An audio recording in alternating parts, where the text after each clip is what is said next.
1월부터 마가복음을 시작을 했습니다. 이제 이번 주 금요일이면 이 마가복음이 끝이 납니다.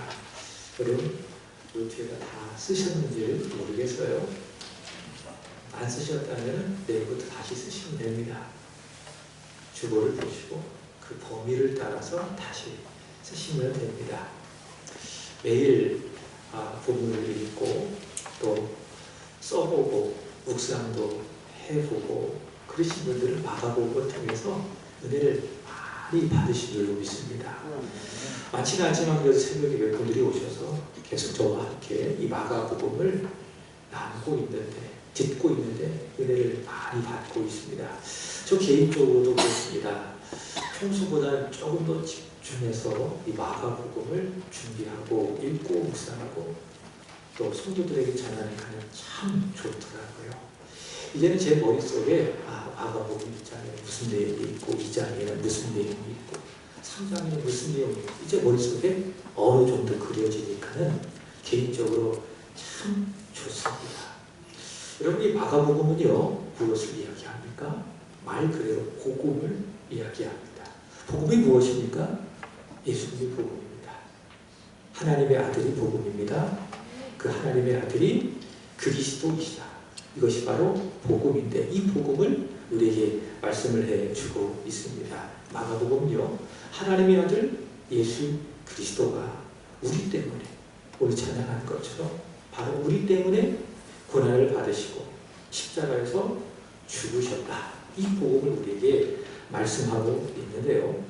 4개의 복음서 중에 가장 짧은 성경이 바로 이 마가복음입니다.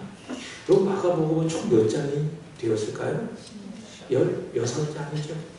마태복음은 28장, 누가복음은 24장, 요한복음은 21장, 마가복음은 16장, 총 89장.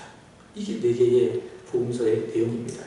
이 4개의 복음서 중에도 이 마가복음은 16장으로 가장 짧다. 이렇게 이야기를 하는데요. 성경학자들은요, 이 마가복음을 연구를 하면서 이렇게 이야기합니다. 가장 긴 서론의 복음서. 이렇게 이야기를 합니다. 설교도 그렇고요, 또 책도 그렇고요. 본론이 가장 길죠. 서론은 짧고, 서론은 본론을 소개하기 위한 내용이기 때문에 상대적으로 짧습니다. 그런데 이 마가복음은요, 서론이 길다라고 하는 겁니다. 자, 왜 그런가? 왜 그런가? 말씀을 드릴게요. 예수님의 고난이 몇 장부터 시작이 되는가 하면은 14장부터 시작이 됩니다. 그리고 15장에서 예수님께서 빌라도에게 재판을 받고 고난을 받으시고 십자가에서 죽으시고 그 다음에 16장에서 예수님께서 부활하시고 그래서 14장, 15장, 16장이 본론인 겁니다. 바로 이 본론을 이야기하기 위해서 1장부터 13장까지가 존재한다. 그래서 성경학자들은 이 마가복음을 긴 서론의 복음서 이렇게 이야기하고 있습니다. 자, 오늘 이 마가복음의 중심이 시작이 되고 있습니다. 산으로 말한다면 정상까지 여러분이 올라오신 겁니다. 그것이 무엇입니까? 예수님의 고난, 예수님의 십자가의 죽음. 바로 이것이 마가복음의 정상인데 이 정상에 시작된 것이 무엇인가? 바로 빌라도의 법정에 서신 예수님이시다. 이렇게 말씀을 드리고 싶습니다. 오늘 본문은 말씀을 드린 것처럼 예수님께서 빌라도의 법정에 서서 재판을 받으셔서 사형 언도를 받으시는 장면입니다. 이 본문을 통해서 3가지로 여러분에게 말씀을 드리고 싶습니다. 제가 이걸 안 켰네요.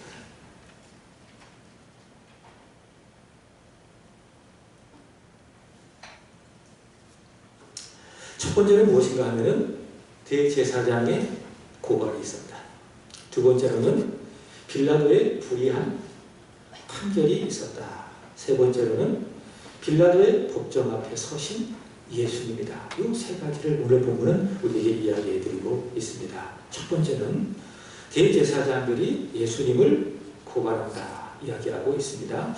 이전에 말씀해 보시면은 빌라도가 예수님께 묻습니다. 네가 유대인의 왕이냐? 그랬더니 예수님께서 네 말이 옳도다 라고 하시자 그러자 3절의 말씀해 보시면은 대제사장들이 어떻게 했습니까? 여러 가지로 고발했다. 이렇게 이야기를 하죠. 여러 가지로 고발했다라고 이야기하고 있는데, 그러면 이런 생각을 해봐요. 어떤 내용으로 고발을 했을까? 마가복음에는 알 수가 없어요. 그렇지만은 다른 성경, 누가복음을 보면은 그 여러 가지가 무엇인지 알 수가 있습니다.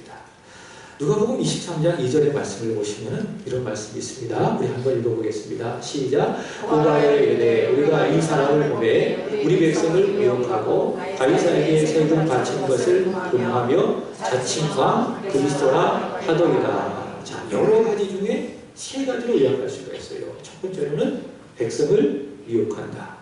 두 번째는 가이사가 이제 로마 황제의 이름을 가이사 이렇게 이야기하거든요. 가이사에게 세금 바치는 것을 금한다. 세 번째는 자칭과 그리스도라 했다. 이런 것으로 이 대제사장들이 빌라도 앞에서 예수님을 고발했다라는 것을 볼 수가 있습니다. 자, 한번 볼까요? 첫 번째, 백성을 미혹했다. 거짓입니까? 진실입니까? 거짓이죠. 여러분, 예수님은요, 백성을 미혹한 적이 없습니다. 예수님은 백성을 구원하셨습니다. 믿습니까? 미혹한다고 한다면 지금 대제사장들이 우리들을 미혹한 거예요. 그래서 예수님이 십자가에 못 박아라 외치게 했습니다. 누가 미혹하고 있어요? 대제사장들이 많은 우리들을 미혹하고 있지. 예수님이 백성을 미혹한 적은 없습니다. 예수님은 백성을 미혹한 것이 아니라 오히려 백성을 구원하셨습니다. 병든 자가 있다면 고쳐주셨죠. 귀신에 들려 고통받는 자가 있다면 그 귀신을 내어 쫓아내시고, 앞을 보지 못한 사람이 있다면 눈을 뜨게 하시고, 못 듣는 사람이 있다면 듣게 하시고, 말 못하게 하는 사람이 있다면 말을 하게 하시고, 배고픈 사람이 있다면 오병이어로 7병 2마리로 먹여주시고, 예수님께서는 지금까지 백성을 미혹한 적이 없습니다. 백성을 구원하셨습니다. 아니죠. 이 고발이 아니라는 것을 알 수가 있습니다. 두 번째는 무엇입니까? 가이사에게 세금 바치는 것을 금하고 있다. 금했다. 이렇게 이야기를 합니다. 이것도 사실입니까? 거짓입니까? 거짓입니다. 거짓입니다. 그래서 지금 예수님은 거짓 앞에서 싸우시고 계시는 거예요. 거짓 앞에서 진리, 진실을 드러내시는 겁니다. 마가복음 12장 13절, 14절의 말씀을 보시면은 바리새인과 헤롯 당이 연합을 해서 예수님의 말씀을 책잡기 위해서 이렇게 묻습니다. 가이사에게 세금 바치는 것이 옳습니까? 옳지 않습니다. 이렇게 이제 묻는 겁니다. 그러자 예수님께서 이렇게 대답하십니다. 마가복음 12장 17절의 말씀을 보시면 이렇게 이야기합니다. 읽어보겠습니다. 시작. 예수께서 이르시되 가이사의 것은 가이사에게, 하나님의 것은 하나님께 바치라 하시니 그들이 예수께 대하여 매우 놀랍게 여기더라. 아멘. 이게 예수님의 말씀이잖아요. 예수님은 단 한 번도 가이사에게 세금 바치는 것을 금하신 적이 없습니다. 가이사의 것은 가이사에게 바치라, 하나님의 것은 하나님에게 바쳐라. 그렇게 말씀을 하셨죠. 자, 그러므로 지금 대제사장들이 고발하는 이 내용은 거짓이다, 진실이다. 거짓이다. 세 번째는 무엇인가? 자신을 자칭왕 그리스도라 했다라는 겁니다. 여러분, 이것은 맞습니까? 아니면은 틀립니까? 거짓입니까? 진실입니까? 진실이죠. 그죠? 맞습니다. 이것은 맞습니다. 그래서 오늘 보면 빌라도가 예수님께 묻잖아요. 네가 유대인의 왕이냐? 그랬더니 뭐라고 말씀하셨어요? 네 말이 옳다. 이렇게 말씀하셨습니다. 자, 그런데 요한복음 18장 36절의 말씀을 보시면은 예수님은 그 빌라도가 말하는, 또 대제사장들이 말하는 이 세상 나라에 속한 왕이 아니라는 거죠. 예수님은 세상 나라에 속한 왕이 아니라 하나님께 속한 나라의 왕인 겁니다. 요한복음 18장 36절 보시면 이렇게 이야기합니다. 있어요? 준비를 안 했군요. 자, 요한복음 18장 36절에 보시면은 이렇게 이야기합니다. 내 나라는 이 세상에 속한 것이 아니라, 만일 내 나라가 이 세상에 속한 것이었다면 내 종들이 싸워 나로 유대인들에게 넘겨지지 않게 하였으리라. 이제 내 나라는 여기에 속한 것이 아니니라. 이렇게 말씀을 하셨습니다. 우리 찬양의 한기 팀에서 예수의 왕이여 이렇게 이제 상송했잖아요. 이렇게 우리가 고백을 하는데 예수님은 왕이십니다 라고 고백했을 때 예수님은 지금 빌라도가 생각하는, 대제사장들이 생각하는 세상에 속한 나라의 왕이 아니라는 거죠. 예수님은 하나님께 속한 하나님 나라의 왕이라고 하는 겁니다. 그런 의미에서 예수님께서 자칭 왕 이렇게 말씀하신 것이다. 자, 두 번째로 예수님께서 뭐라고 말씀하셨습니까? 내가 그리스도라 이렇게 이야기하셨습니다. 그렇게 말씀을 하셨습니다. 마가복음 8장의 말씀을 보시면 예수님께서 빌립보 가이사랴에 도착을 하셔서 제자들에게 물으시는 겁니다. 사람들이 나를 누구라고 하느냐? 그래서 제자들이 대답하죠. 예수님, 더러는 예수님을 향하여 세례요한이라고 하더이다. 더러는 예수님을 향하여 구약의 아주 위대한 선지자 엘리야라고 하더이다. 이렇게 이야기합니다. 그래서 예수님께서 그 말씀을 들으시고 제자들에게 다시 물으신 겁니다. 그래, 사람들이 나를 그렇게 생각한다면 너희는 나를 누구라고 하느냐? 그러자 베드로가 앞에 손을 번쩍 들고 대답하는 거예요. 어떻게 대답합니까? 주는 그리스도이십니다. 따라합시다. 주는 그리스도십니다. 믿습니까? 네. 베드로가 그렇게 대답한 거예요. 마태복음 16장 16절에는 베드로가 어떻게 대답했습니까? 주는 그리스도시요 살아계신 하나님의 아들이십니다. 이렇게 고백을 합니다. 신앙을 고백합니다. 그러자 비로소 예수께서 자기가 그리스도이심을 밝히신 겁니다. 그 전엔 예수님께서 스스로 내가 그리스도라 이런 말씀을 하지 않으셨어요.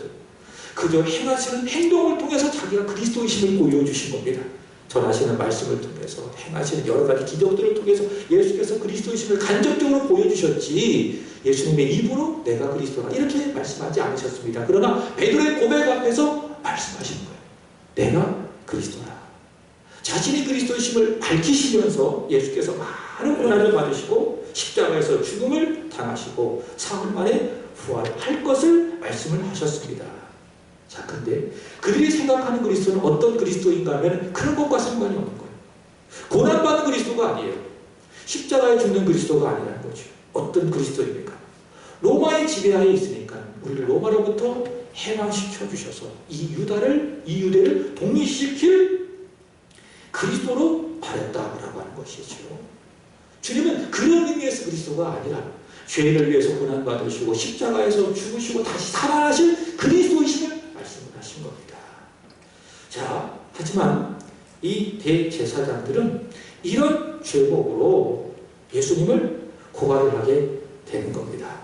오늘 본문의 말씀을 보시기 바랍니다. 10절의 말씀을 보시면은 이 대제사장들이 왜 예수님을 고발하여 죽이려고 하는지 그 이유를 이야기합니다. 우리 본문 10절 읽어보도록 하겠습니다. 시작. 이는 그가 대제사장들이 시기로 예수를 넘겨준 줄 알미려라. 자, 여러 가지 고발로 예수님을 잡아왔고 빌라도에게 죽이려고 요청하고 있는 것이죠. 가이사에게 세금 낸 것을 금했다. 자칭 왕 그리스도라고 이야기했다. 자칭 하나님의 아들이라고 이야기했다. 이렇게 여러 가지로 고발을 하고 있지만은 결국 이들이 예수님을 왜 죽이려고 하고 있습니까? 무엇 때문에? 시기 때문에.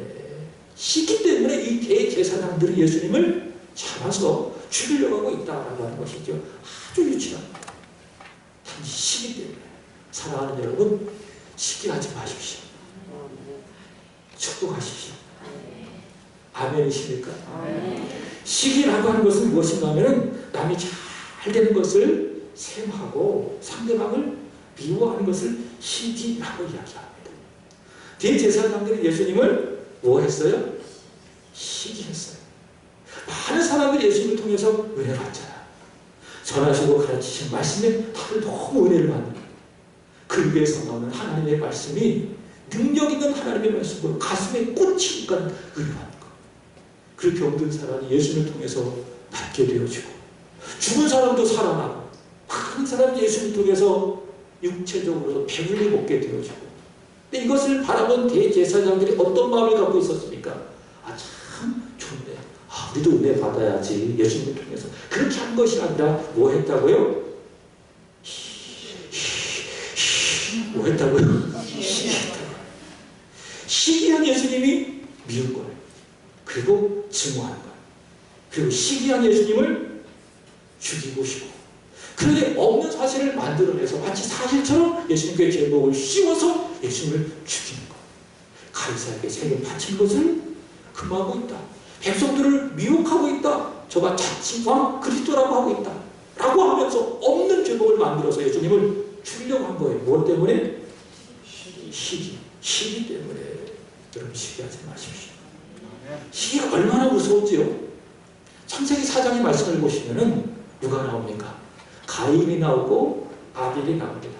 근데 둘 다 하나님 앞에 제사를 드리는 거예요. 오늘날로 말한다면 예배를 드린 거예요. 가인은 무엇으로 예배를 드렸습니까?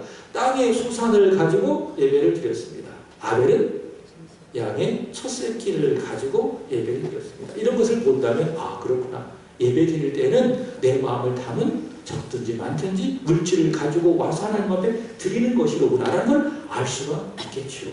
가인도 아벨도 그렇게 재물을 가지고 자신 하나님 앞에 드리며 예배를 드렸습니다.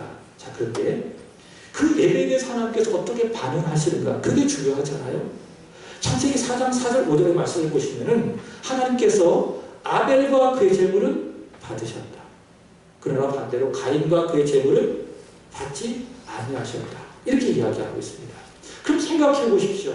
왜 하나님께서 아벨과 그의 재물은 받으시고 가인과 그의 재물은 받지 아니하셨을까? 재물의 문제일까?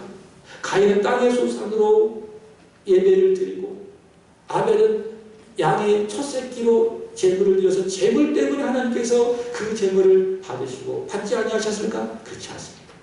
왜 그렇습니까? 성경을 보니 무엇 때문이라고 이야기하고 있느냐? 믿음 때문이라고 이야기합니다. 그러니까 가인은 믿음 없이 예배를 드린 거죠. 반대로 아벨은 믿음을 담아 하나님 앞에 예배 드린 것이죠. 히브리서 11장 4절에 보면 이렇게 이야기합니다. 읽어보겠습니다. 시작. 믿음으로 아벨은 가인보다 더 나은 제사를 하나님께 드리고 의로운 자라 하시는 증거를 얻었으니 하나님이 그 예물에 대하여 증언하시니라. 그가 죽었으나 그 믿음으로써 지금도 말하느니라. 아멘. 무엇에 문제가 있었습니까? 믿음에 문제가 있었다. 여러분 지금 예배 드리고 있잖아요. 이 예배 속에 여러분의 믿음을 담기를 주님의 이름으로 축복합니다. 믿음 없이 예배 드리면 예배를 드리는 것이 아니라 예배를 보는 겁니다. 그 예배를 견디는 겁니다. 저는 여러분들이 예배 보는 사람이 되지 않기를 원합니다. 예배를 견디는 사람이 되지 않기를 원합니다. 아벨과 같이 믿음을 담아 하나님 앞에 예배를 잘 드리는 예배자가 되기를 원합니다. 예배의 성공자가 되기를 주님의 이름으로 축복합니다. 자, 가인의 예배를 하나님께서 받지 않으셨어요. 그러나 아벨은 받으셨어요. 자, 그렇다면은 가인은 어떻게 해야 될까요? 자기의 예배가 거부되고 아벨의 예배가 연락된 것을 가인이 봤을 때 어떻게 해야 될 겁니까? 두 가지로 생각해 봤어요. 첫 번째는 성찰입니다.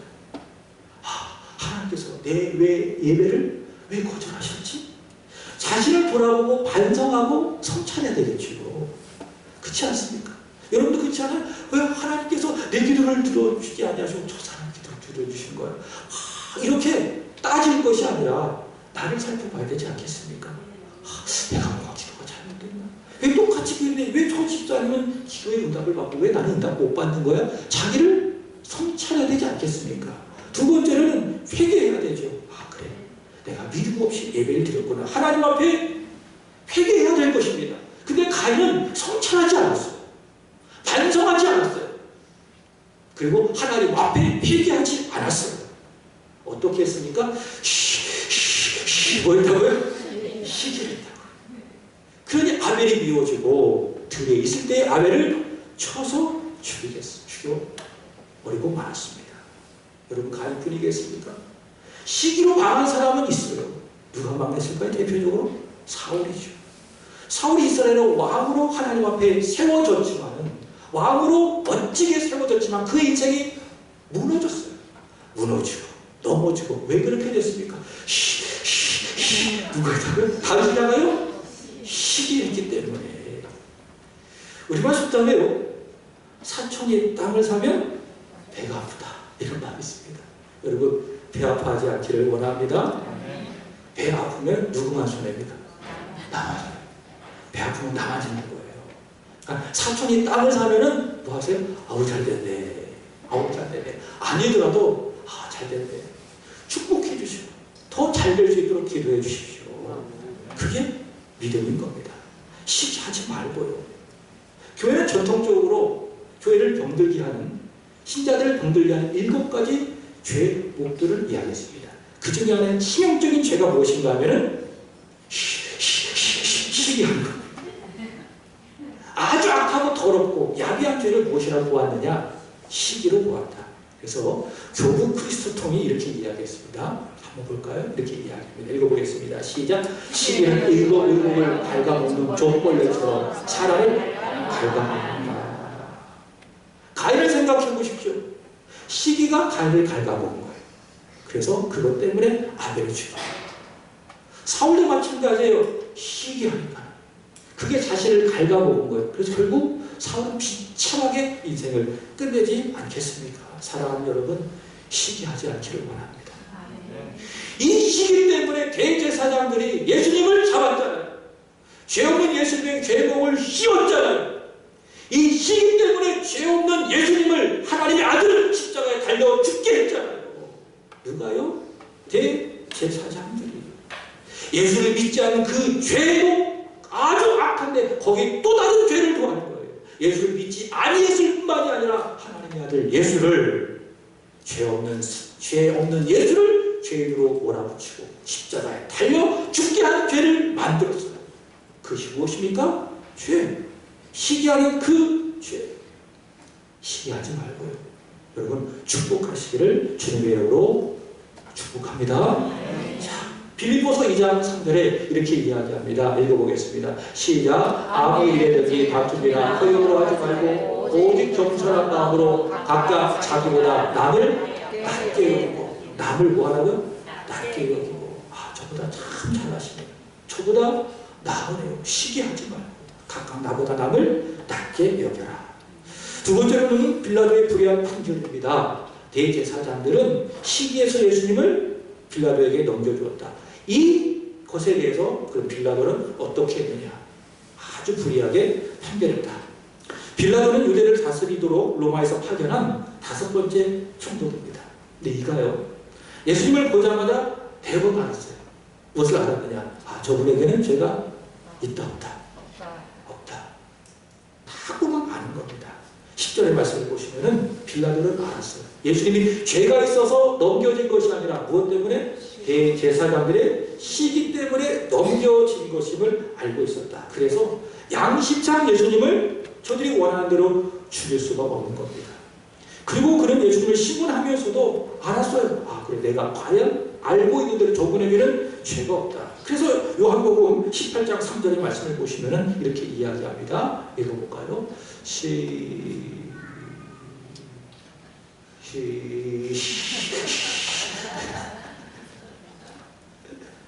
요한복음 18장 30. 자, 제가 읽어드리겠습니다. 요한복음 18장 38절에 보면 이렇게 이야기합니다. 나는 그에게서 아무 죄도 찾지 못했다. 찾으려고 해도 찾을 수 있었어요? 없었어요?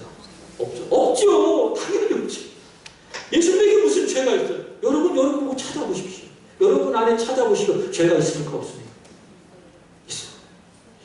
있어도 너무 많죠. 이놈의 죄는 파도 계속 나와. 회개를 해도 계속 죄가 나와. 이게 나예요. 찾으면 찾을수록 나와요. 그게 죄예요. 우리의 모습이에요. 근데 예수는 그렇지 않습니다. 찾으면 찾을 수 있습니까? 없습니까? 없습니다. 그분이 우리와 똑같은 사람입니다. 그러나 그분과 우리가 다른 점이 하나 있다면 그분에게 무엇이 없습니까? 죄라는 것이 없습니다. 빌라도가 그것을 안 보여요. 보면 볼수록, 신문하면 할수록 그에게 죄가 있습니까? 없습니까? 없다. 그래서 양심상 예수님을 죽일 수 없는 거예요. 저들이 원하는 대로. 그래서 어떻게 했냐? 풀어주려고 했습니다.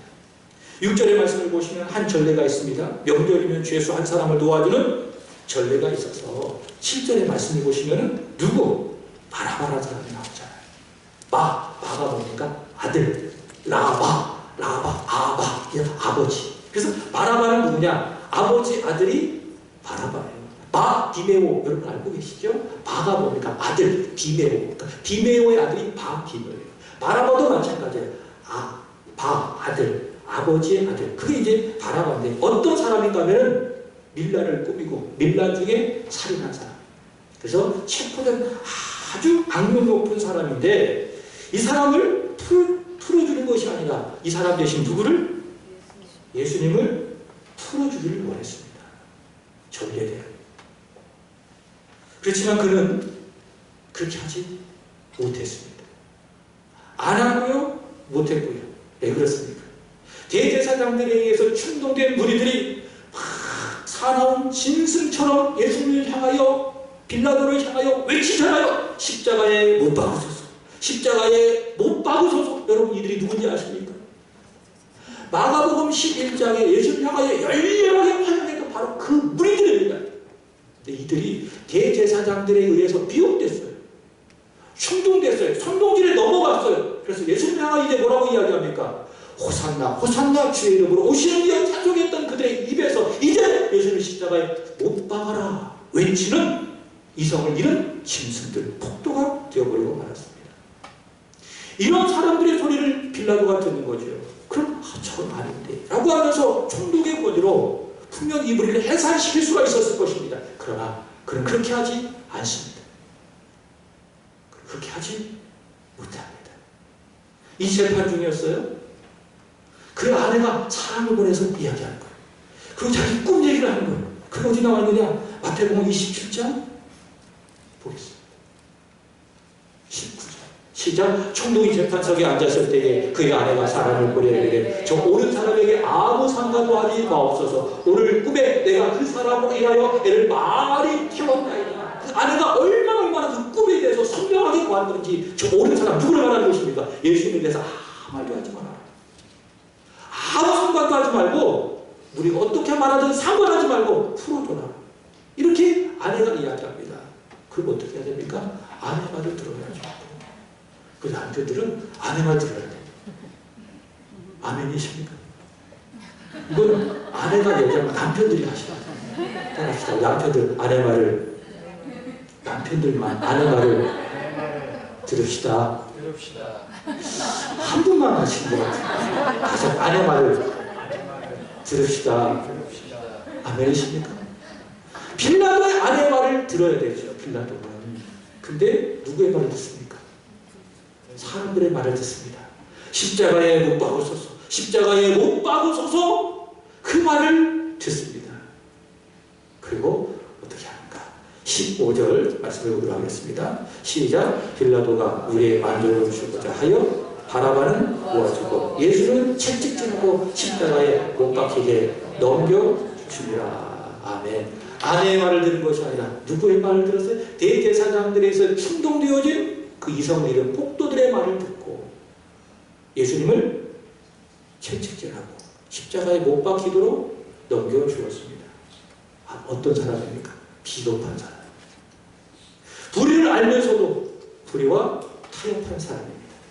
자신의 정치적 이익을 위해서, 자신의 정치적 입지를 위해서 불의와 타협을 하고 물에게 만족을 주기 위해서 죄 없는 예수님을 채찍질하고 십자가에 넘겨준 아주 비겁한 사람. 결과 어떻게 되는지 아십니까? 그는 2000년 동안 계속 우리 입에 오르내려요. 이번 주에도 본디오를 제가 몇 번이나 이야기하는 몰라요. 새벽에 하고, 수요일날도 하고, 오늘도 하고. 계속 우리 입에 그의 이름이 오르내리고 있잖아요. 뭐라고 이야기합니까? 본디오 빌라도에게 고난을 받으사. 그냥 받았으면 어떨까? 고난을 받으사 십자가에 못 박아주시고 이렇게 넘어갔으면 좋겠는데 그렇게 하지 않냐고 이 잘못된 그의 판결 때문에 교회 역사상 많은 성도들의 입에서 본디오 빌라도에게 고난을 받으사, 본디오 빌라도에게 고난을 받으사 십자가에 못 박혀 죽으시고 그는 불명예스러운 사람으로 영원토록 기억되게 되었습니다. 이 빌라도는 어떤 사람입니까? 우리의 만족을 주기 위해서 불의와 타협한 비겁한 사람. 여러분, 우리는요 만족이라는 단어를 잘 생각해 보시기 바랍니다. 사람의 만족을 위해서 살아가는 사람이 아닙니다. 우리는 하나님의 만족을 위해서 살아가는 사람입니다. 믿습니까?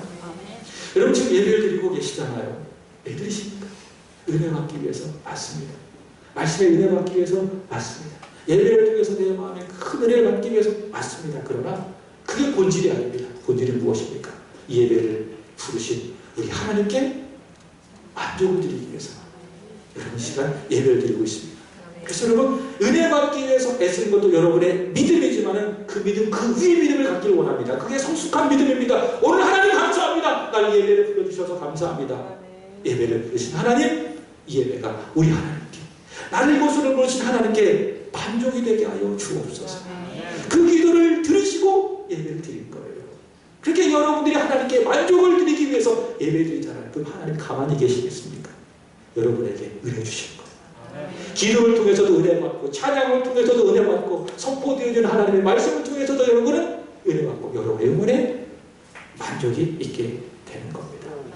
우리 신앙교회가 올해 표가 있지 오직 성령으로 부흥하게 하소서. 오직 성령으로 성숙하게 하여 주옵소서. 저는 우리 신앙교회가 부흥되기를 원합니다. 이 자리가 더욱더 채워지기를 원합니다. 여러분의 믿음이 그렇게 장사가 불리하게 이르기까지 성숙하기를 원합니다. 왜 그렇습니까? 우리만 잘 먹고 잘 사는 유람선이 되기 위해서 그렇지 않아요. 우리 하나님의 만족을 위해서, 하나님의 만족을 위해서 하나님 우리 신앙교회가 부흥되게 하여 주옵소서. 하나님의 만족을 위해서 내 믿음이 성숙하게 하여 주옵소서. 이 기도가 있어야 되는 겁니다. 하나님이 가만히 계시겠습니까? 그 기도를 들으시는 거예요. 그리고 과연 우리 신앙교회의 부흥과 우리 믿음의 성숙을 허락해 주실 줄로 믿습니다. 제가 목회를 하고 있습니다. 목회를 하고 있는데 왜 할까요? 새벽마다 열심히 말씀을 준비해요. 성도들에게 열심히 말씀을 전합니다. 그 시간이 참 좋아요. 그래서 이런 생각을 해요. 새벽에 힘들게 오시는 성도들 많지는 않지만 그래도 은혜 받게 가게 해야지. 그런 마음을 갖고 하나님의 말씀을 전해서 새벽 기도를 인도하고 있습니다. 그러나 그게 본질이 아니라는 생각을 하는 거예요. 본질은 무엇입니까? 나를 이 제한교회를 부르신 우리 주님을 만족하게 하는 것이 제 본분입니다. 제가 그것을 잘하면 우리 성도들이 알아요. 은혜 받는다라고 하는 것을 제가 조금 부족해도 우리 목사님 하나님의 만족을 위해서 주 예수의 만족을 위해서 목회하고 계신다. 그래서 여러분이 알면은 제가 비록 부족해도 때로 연약한 모습이 있어도 여러분들이 은혜 받는 것이 아닌가. 제가 왜 목회한다고요? 우리 주님의 만족을 위해서 목회한다.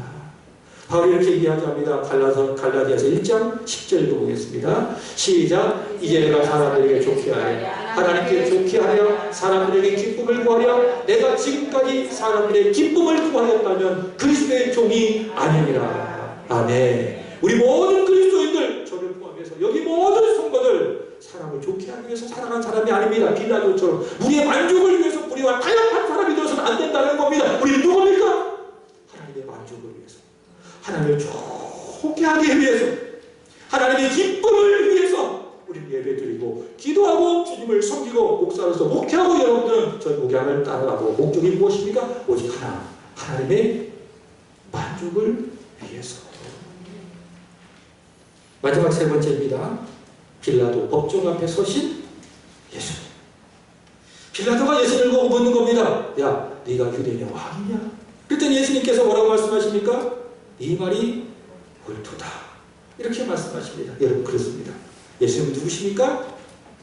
왕이시다. 예수 우리 왕이여. 믿습니까? 예수님은 누구십니까? 우리 왕이십니다. 이것은 우리의 신앙의 고백일 뿐만이 아니라 성경이 우리에게 말씀하고 있는 바입니다.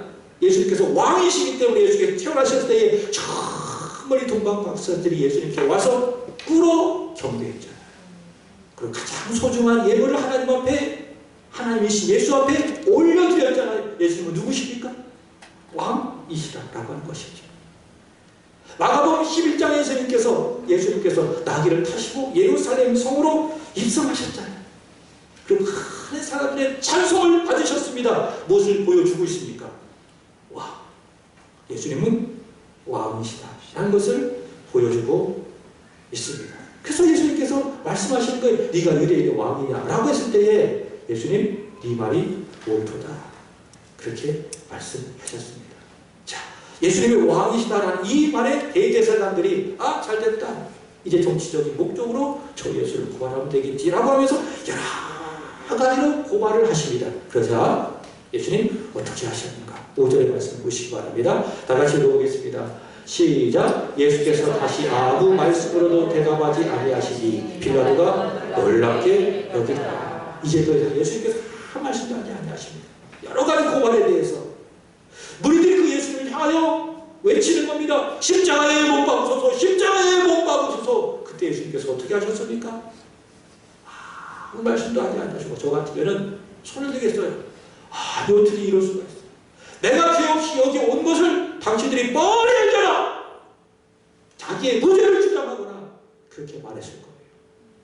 대부분 사람 재판받으면 그렇게 이야기하잖아요. 나 죄 있어요. 말하는 죄는 아무도 없습니다. 자신의 무죄를 주장합니다. 그리고 그 죄를 경감시키기 위해서 자신을 변론하는 것이 맞습니다. 그게 맞아요. 근데 예수님께서 아무 말씀도 아니하시거든요. 그러니 빌라도가 거기에 대해서 깜짝 놀라는 것이죠. 이런 무리들의 십자가에 못 박으소서라고 하는 이야기 앞에 대제사장들의 고발 앞에 아무 말씀도 하지 아니하는 그 예수님을 보고 그로부터 700여 년 전에 선지자 이사야가 성령의 감동으로 이렇게 예언을 했습니다. 이사야 53장 7절입니다. 읽어보겠습니다. 있습니까? 없어요? 있어요? 예. 같이 읽어보겠습니다. 시작. 그가 본역을 당하여 괴로울 때로 그의 입을 열지 아니하였으며 마치 노수장으로 끌려가는 어린 양과 털 깎는 자 앞에서 잠잠한 양같이 그의 입을 열지 아니하였도다. 아멘. 예수님께서 어떻게 하셨다고? 입을 열지 않으셨다. 마치 털 깎는 자 앞에서 있는 아주 온순한 양과 같이 예수님 아무 입도 열지 않으셨대요. 충분히 자신의 무죄를 주장할 수 있음에도 불구하고 예수님은 아무 입을 열지 않으셨대요. 예수님께서 그 자리에서 입만 이렇게 맞닥했어도 바로 빌라도는 이 재판 무효, 불법, 끝. 자, 무리 해산 다 충분히 그렇게 했을 거예요. 빌라도 그런 권한이 있는 무대 총독이니까. 근데 예수님께서 아무 말씀도 하지 않으신 거예요. 한마디만 하면 이 재판은 무효가 되는데 그렇게 하지 아니하신 겁니다. 왜 그렇게 했을까? 저는 그 답을 겟세마네 동산에서 찾았어요. 예수님께서 어떻게 기도하셨습니까? 아버지여, 이 잔을 지나가게 하옵소서. 그런 나의 원대로 맛이 없고 아버지의 원대로 하옵소서. 죄인을 위해서 고난받으시고 죽으시는 것이 아버지의 뜻인데 내가 이 자리에서 입을 열면 그 아버지의 뜻이 어떻게 이루어지겠습니까?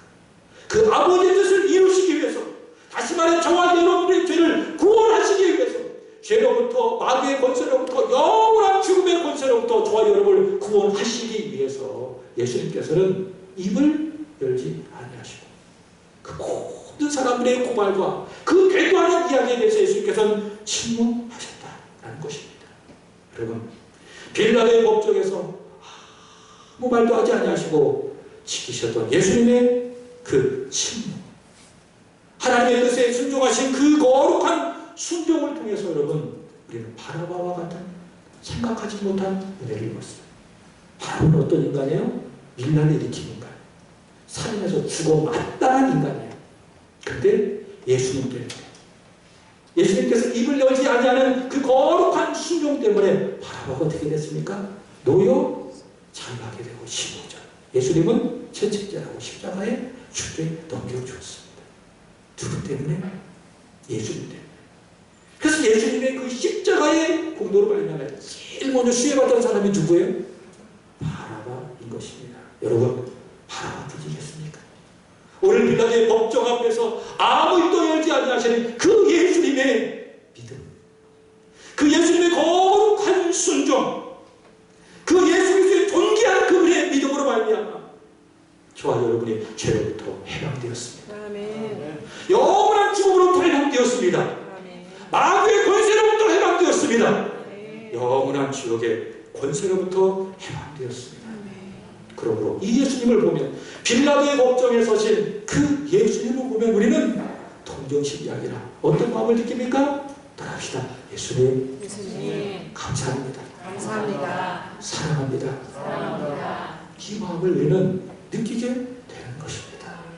사랑하는 여러분, 빌라도의 법정 앞에서 아무 말씀도 하지 않으시고 오직 단 하나 저와 여러분의 죄를 구원하시기 위해서 침묵하신 그 예수님은 오늘 이 시간 여러분의 마음에 채우고 더 채우시기를 바랍니다. 그분을 여러분 더 사랑하고 더 믿고 더 가까이 하고 그분께 충성하기를 축복합니다. 그리고 내일부터 시작되어야 되는 한 주 이렇게 살자고요. 고린도후서 5장 19절 다 같이 읽겠습니다. 시작. 그가 모든 사람을 대신하여 죽으심은 살아있는 자들로 하여금 다시는 그들 자신을 위하여 살지 않고 오직 그들을 대신하여 죽었다가 다시 살아나신 이를 위하여 살게 하려 하십니다. 아멘. 그럼 열심히 일하실 거 아니에요? 내게 좋은 일터에서 열심히 사람 만나고 일하고 그렇게 살아가잖아요. 살아갈 것이잖아요. 여러분 자신을 위해서 하지 말고요. 누구를 위해서? 오직 나를 위해서 빌라도의 법정에서 침묵하시고 고난의 길을 묵묵히 걸어가신 그 예수님, 나를 대신하 십자가에서 죽으시고 다시 살아나신 그 예수님을 위하여 여러분 가정도 돌보시고 아멘. 자녀도 돌보시고 여러분의 주어진 일도 잘 감당하는 정말 예수의 사랑으로 살아가는 저와 여러분 되기를 우리 주 예수 그리스도의 이름으로 축복합니다. 기도하겠습니다. 하나님 아버지, 빌라도의 그 불법적인 재판 앞에서도 입을 열지 아니하였던 우리 예수님, 오늘 이 시간 그 예수님 우리의 마음에 채웁니다. 이 한 주간 그 예수님을 위하여 살아가게 하여 주옵소서. 그 예수님을 더 많이 알고 더 잘 믿고 더 가까이 하고 더 사랑하며 충성하며 살아가는 이 복된 한 주간이 되게 하여 주시옵소서. 하나님, 사람의 만족을 위해서 살아가지 아니하게 하여 주시옵소서. 오직 우리를 사랑하신 예수의 만족을 위하여 살아가게 하여 주시옵소서. 아버지, 누군가를 시기하지 하여 주시옵소서. 마음껏 사랑하게 하시고 축복하는 빌립보서 2장 3절의 말씀처럼 나보다 남을 낮게 여기는 믿음의 마음 우리 안에 있게 하여 주옵소서. 예수님의 이름으로 기도합나이다. 아멘.